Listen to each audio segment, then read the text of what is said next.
All right. So, Yanela Mbuthuma. He's been on the Kaizer Chiefs radar for a while right now, right? And unfortunately for Kaizer Chiefs, they can't get him anymore due to the fact that he has now penned a new and improved long-term contract with Richards Bay, alongside four other players. You know what I'm saying? So the Natal Rich Boys have actually secured their place in the Betway Premiership for next season, impressively finishing in the top 8 in the league standings, ahead of Kaizer Chiefs, who actually finished again in 9th place for a second consecutive season. You understand? That has never happened in the history of Kaizer Chiefs, where they finished outside of the top 8.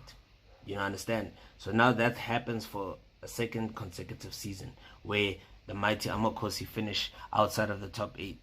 So again, Golden Arrows' chances of also catching Richards Bay, who were also on 33 points from 28 league matches, it seemed quite impossible. So Abafana Bestende, they need to play their second half of their suspended clash against SuperSport, United, right? So look, back to the Yanela Mbuthuma situation with Richards Bay FC, okay? So look, aiming to be competitive in the upcoming seasons, right? Richards Bay have now secured the future of their valuable asset, their striker, Yanela Mbuthuma, locking him down to a new 5-year contract. So he has been reportedly on the Kaizer Chiefs and Orlando Pirates radar for some time, because even I can tell you the Buccaneers were also said to be keeping tabs on him, after he had 2 impressive seasons with the Natal Rich Boys. So it actually makes sense why both the Soweto Giants were actually showing some interest in this high-profile striker. Remember, Yanela Mbuthuma actually joined Richards Bay at the start of the 2023-2024 season, following his impressive performance at the Kaba Cup, which is a pre-season Kasi tournament held in Umlazi, right? Where he would go on to net 10 goals and registered 7 assists across all competitions in 83 games in his last 2 campaigns at Richards Bay FC.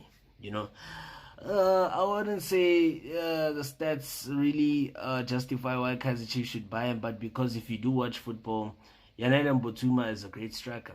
He always makes the defense work. He's always finding himself at the right place at the right time.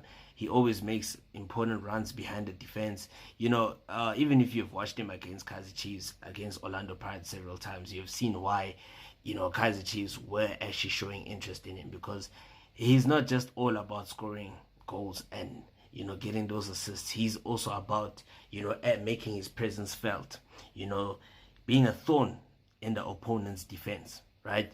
So Mbuthuma, again, he's one of the highest ranked young talents in the league and has a couple of times been part of the Bafana preliminary squad. And he was also part of this one, the 41 preliminary squad for the upcoming international friendlies against Tanzania as well as Mozambique in June. Unfortunately, he didn't make the cut, but with consistency and with time, he's definitely going to make the cut very soon. If he continues showing up, he continues being consistent and actually putting those impressive performances for the KZN side. So look, the other players that also renewed their contracts with the Natal Rich Boys is Tulani Kumede, Wandile Ngema, Thabiso Ndelu, as well as Ntlonelo Bomelo. Just like Mbuthuma, they all signed new 5-year contracts with the club. So yeah, I mean, that's actually great for Richards Bay FC, because it clearly tells you that where they are and where they're going. Because this is a team that I didn't even fancy finishing in the top 8, but that's exactly what they did. Yeah.